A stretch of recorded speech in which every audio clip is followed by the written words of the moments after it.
So let's put our hand together for Thalia Contreras.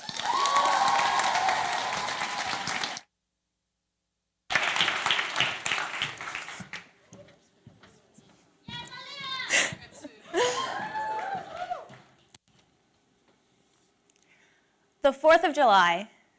I was in Chicago this past July, the 5th new location I had been to that summer, and I was thinking about my home. I was traveling to see where in this country the American dream existed, but with every new location, the recurring theme was homelessness. Chicago was the location that stuck with me the most because it seemed like everyone treated the homeless as if they were a burden on the city. But I connected with them because I have resonated with those who have home insecurity. Yes, Chicago is known for being beautiful, for its intricate architecture, but at the root of it, a majority of its population lives on the streets. A city so big, but with so much displacement.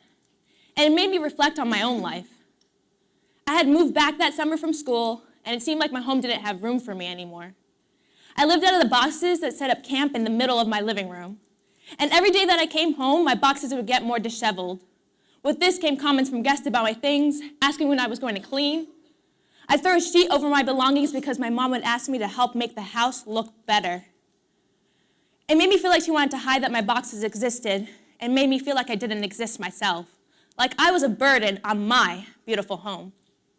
But the overall symbol of a home was what Chicago truly showed me, because I saw homeless families sharing everyday items, limited to a small space in a big city, and that became their bedroom and bathroom.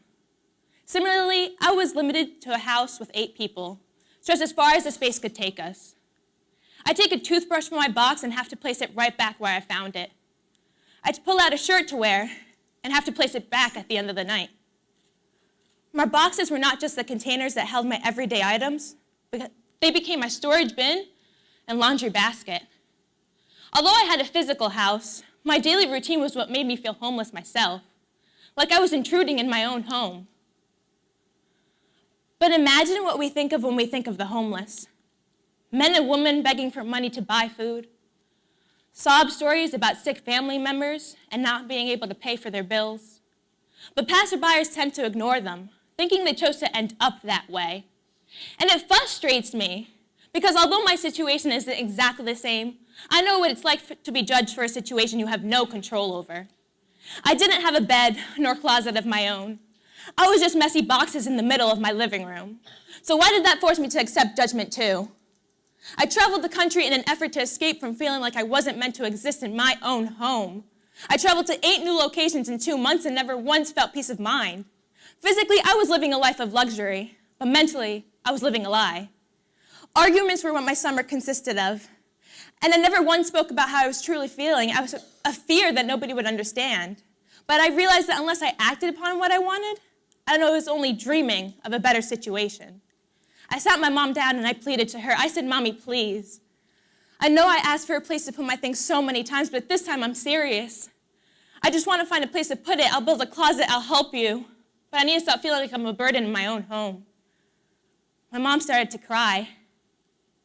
She took a moment to respond, but when she did, she said, "I'm sorry. I'm sorry I let you down, but there's nothing I can do for you. You see, this house isn't ours anymore. We can't afford to stay here. And I don't know if they're going to kick us out in a month or tomorrow. And it was never my intention to put you or your sisters on the streets, but Thalia, I tried, and there is nothing I can do." The vulnerability I felt about my home became my reality. And not just for me, but for my entire family.